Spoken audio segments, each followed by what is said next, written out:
92.7 big FM पे आप सुन रहे हैं यादों का idiot box with Nilesh Mishra और मैं आपको सुनाने जा रहा हूँ अपनी लिखी हुई कहानी पापा का बोतल प्रेम बिना किसी एड ब्रेक के।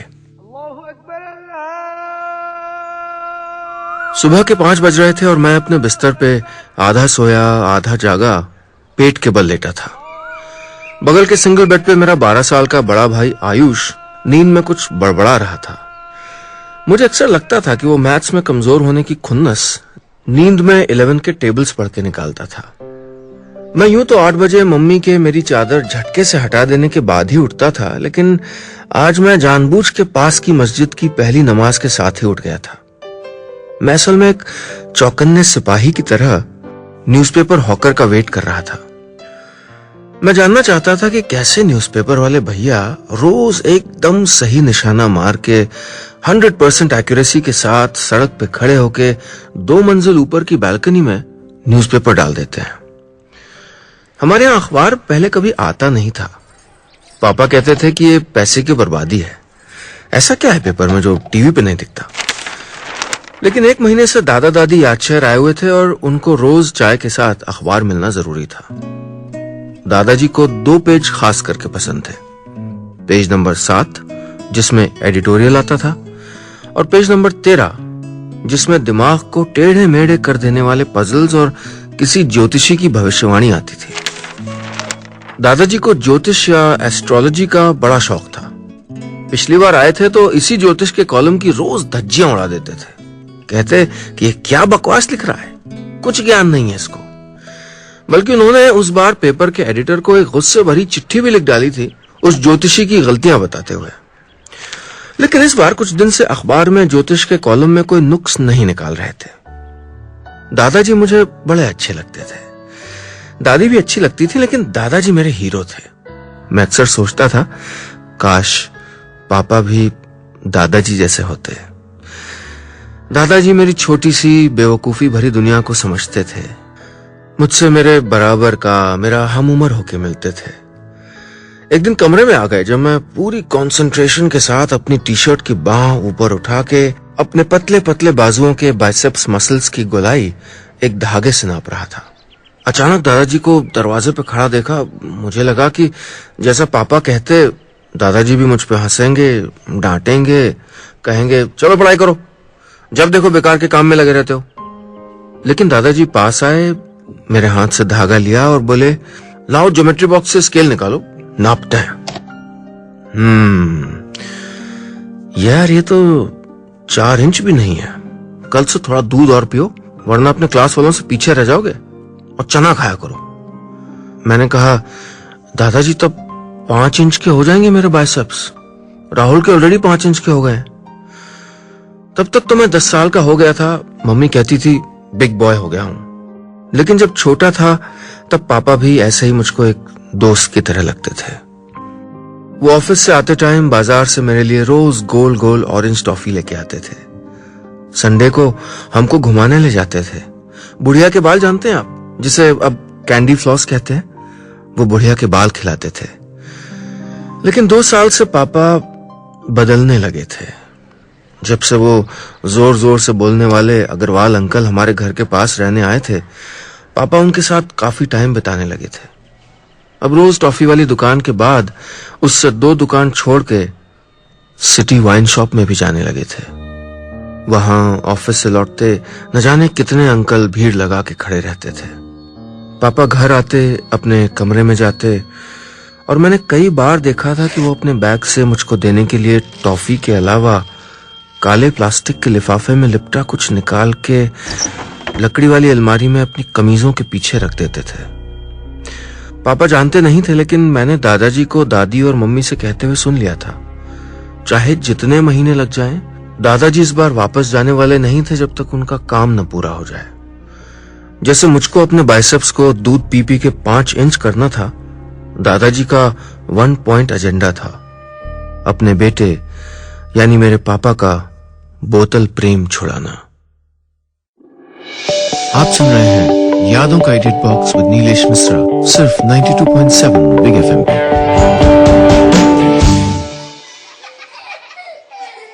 जब मैं छोटा था तो हम बच्चे लोग पड़ोस के अंकल की बड़ी मजाक उड़ाते थे, क्योंकि वो शराब के नशे में धुत घर लौटते थे। लौटते क्या, लौटते थे। कभी यहां गिरे, कभी वहां गिरे। घर पे जब वो अपनी वाइफ से लड़ाई करते थे तो सारी बातें सारा मोहल्ला सुनता था। मैं अक्सर सोचता था, इनके बच्चों को कैसा लगता होगा।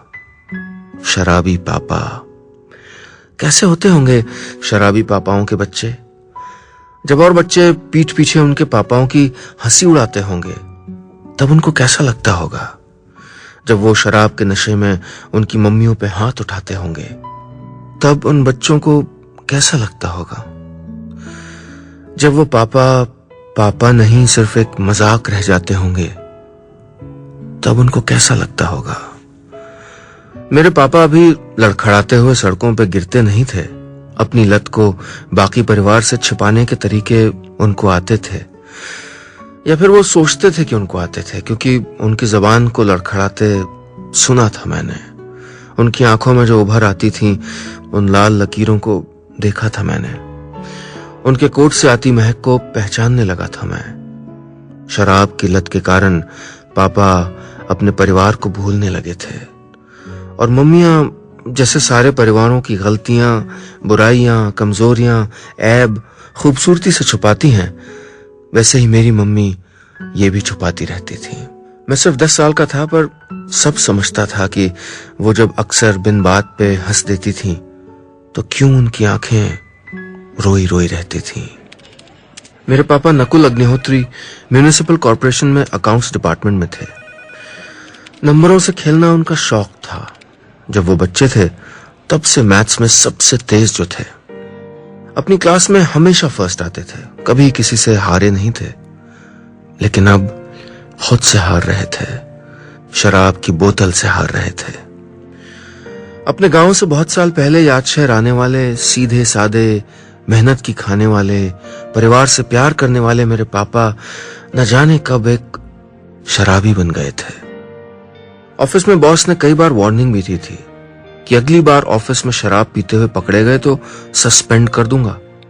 सुना था अक्सर ऑफिस में भी मुंह से शराब की बू आती रहती थी। मम्मी की एक फ्रेंड बन गई थी उनकी कॉलीग विमला आंटी। वो झिझकते हुए बताती थी कि फीमेल कॉलीग्स ने तो पापा से बात तक करनी छोड़ दी थी। जब से उनको शराब पीने के लिए उकसाने वाले नए दोस्त मिल गए थे, पुराने दोस्तों ने भी बचना शुरू कर दिया था। लेकिन हम, उनसे फिर भी प्यार करने वाले हम, घर पे उनके सामने ऐसी एक्टिंग करते थे जैसे सब कुछ ठीक हो, लेकिन पीठ पीछे योजनाएं बनती रहती। मम्मी कहीं से कोई दवा लाई थी जो खाने में मिला देने से सुना था लत छूट जाती थी, लेकिन उससे खाने का स्वाद थोड़ा फर्क हो जाता था। और मम्मी घबरा रही थी कि अगर पापा को जरा भी शक हो गया तो वो और अपनी लत के अंधे कुएं में गहरे जाके बैठ जाएंगे। उस दिन रोज की तरह दादाजी बैठे धूप सेक रहे थे और दादी जोर जोर से उनको दिन भर का राशिफल पढ़ के सुना रही थी। अंदर किचन में मम्मी शाम के खास खाने की तैयारियां कर रही थी। मेरी छोटी बुआ यानी पापा की सबसे छोटी बहन सुधा की शादी की बात चल रही थी। शाम को उनको लड़के वाले मिलने आ रहे थे। बुआ भी हॉस्टल से बस थोड़ी देर में पहुंचने ही वाली थी। दादी घर के सारे मेंबर्स का राशिफल पढ़ के जब पापा के राशिफल वृश्चिक पे पहुंची तो ठिठक गईं। ये तो सब सच लग रहा था। आज किसी शुभ काम का प्रारंभ होगा। अगर घर के किसी सदस्य के विवाह से संबंधित कार्य हो तो नीले वस्त्र धारण करें। अंदर से पापा सब सुन रहे थे। इधर दरवाजे पे घंटी बजी। हमारे पड़ोसी डॉक्टर अहमद थे। पापा तैयार होकर अपने कमरे से बाहर निकले, स्कूटर स्टार्ट की और ऑफिस चले गए। कमीज बदल के नीली पहन ली थी। डॉक्टर अहमद दादाजी से बोले, बाबूजी मैंने रिपोर्ट्स देख ली हैं। घर की बात है इसलिए सब कुछ साफ साफ कहना ही ठीक है। नकुल की हालत ठीक नहीं है। उसका लिवर जवाब दे रहा है। सिरोसिस की शुरुआत है। अगर शराब नहीं छोड़ी तो जान पे बन सकती है। आप सुन रहे हैं यादों का edit box with Nilesh Mishra, सिर्फ 92.7 बिग एफएम पे। ड्राइंग रूम में ठहाके गूंज रहे थे। बुआ से मिलने आए लड़के वाले खूब खा रहे थे, खूब बोल रहे थे और खूब हंस रहे थे। मुझे अजीब सा लग रहा था, लेकिन मम्मी खुश लग रही थी।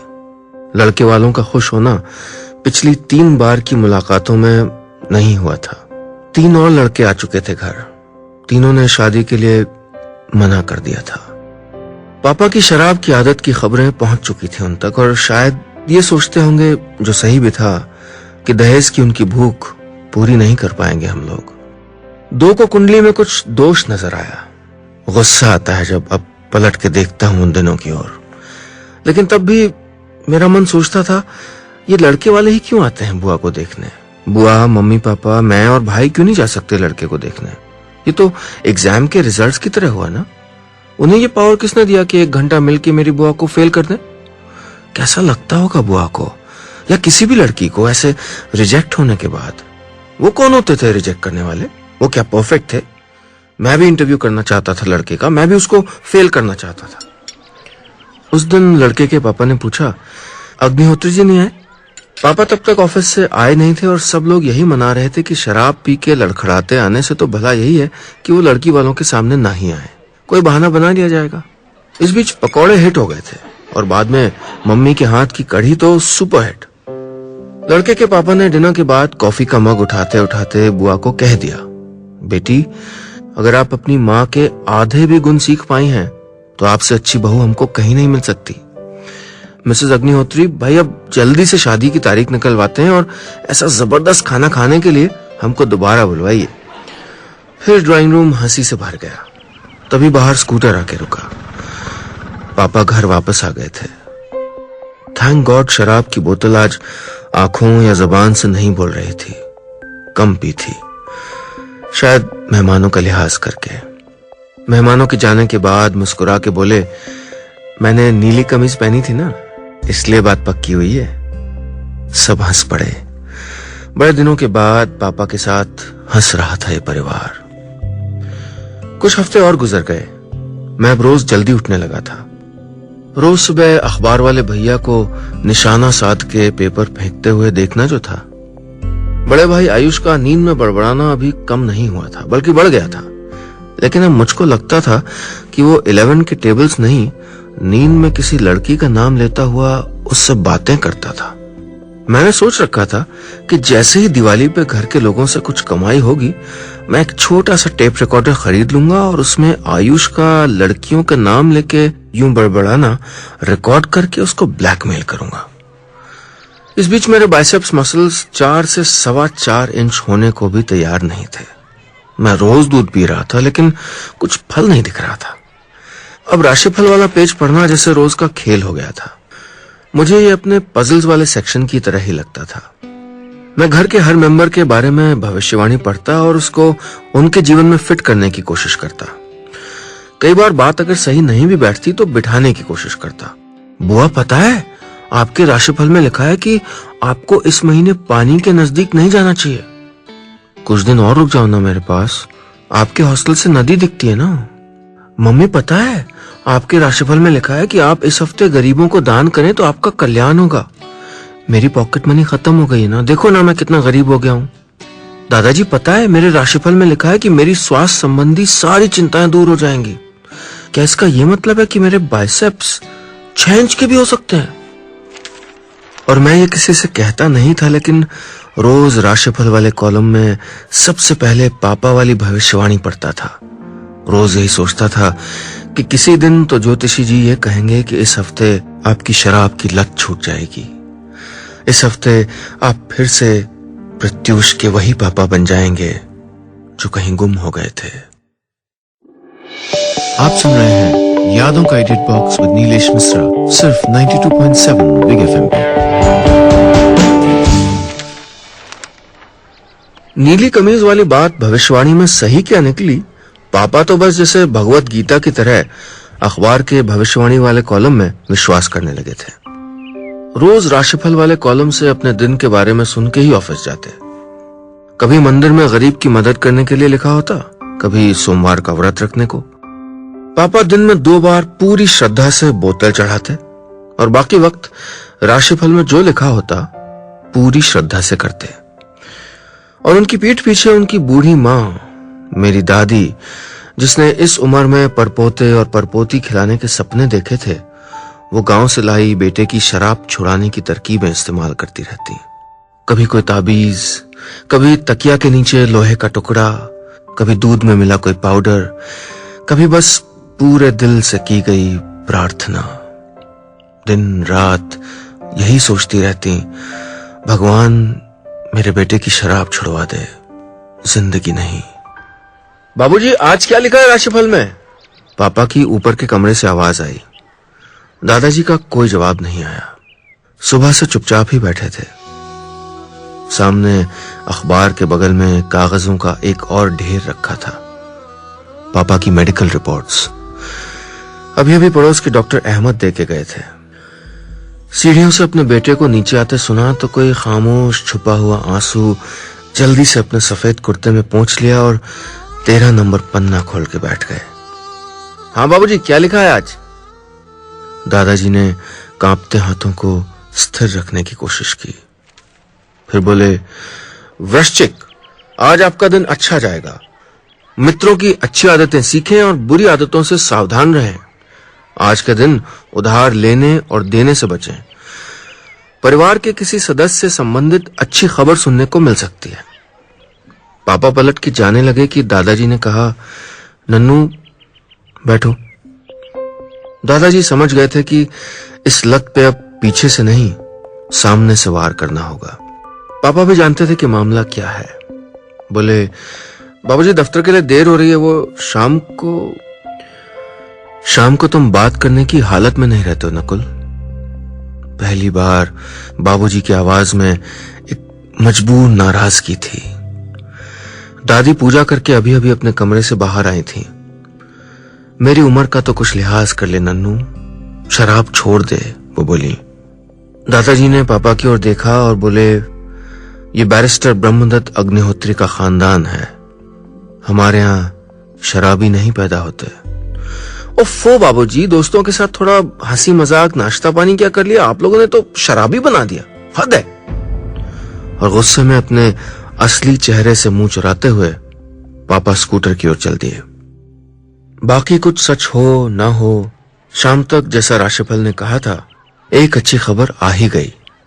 बुआ की शादी की तारीख आ गई थी और फिर एक बुरी खबर आ गई। पापा शराब के नशे में ऑफिस के सामने फिसल के गिर पड़े थे। आप सुन रहे हैं यादों का edit box with Nilesh Mishra, सिर्फ 92.7 बिग एफएम पे।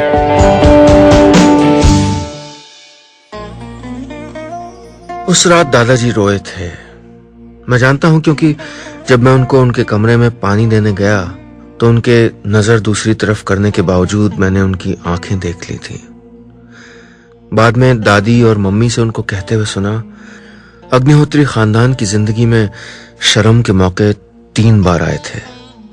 पहला तब जब 1952 में घर के मुखिया दादाजी के पापा बैरिस्टर ब्रह्मदत्त अग्निहोत्री ने एक आदमी को बड़े पेचीदा केस में बरी करवाया था और बाद में ही पता चला था कि वो असल में गुनहगार था। दूसरा तब जब दादाजी को बताए बिना घर के नौकरों ने सरकारी बिजली लाइन से तार डाल के बिजली चुरानी शुरू कर दी थी और बिजली विभाग वालों ने दादाजी के खिलाफ कोर्ट केस कर दिया था। और तीसरा आज जब दादाजी के अपने बेटे मेरे पापा नशे में अपने ऑफिस के बाहर गीली सड़क पे फिसल के गिर पड़े थे। किसी लुटे पिटे शराबी की तरह चारों खाने चित्त मिले थे। पड़ोस के डॉक्टर अहमद का कहना था कि हो सकता है कि ये फिसलन नहीं, लिवर में बढ़ते नुकसान के कारण वो शराब पी के बेसुध होकर गिर पड़े हों। चपरासी उठा के उनको पब्लिक बस तक ले गए थे। एक और चपरासी पीछे पीछे उनकी स्कूटर में आया था।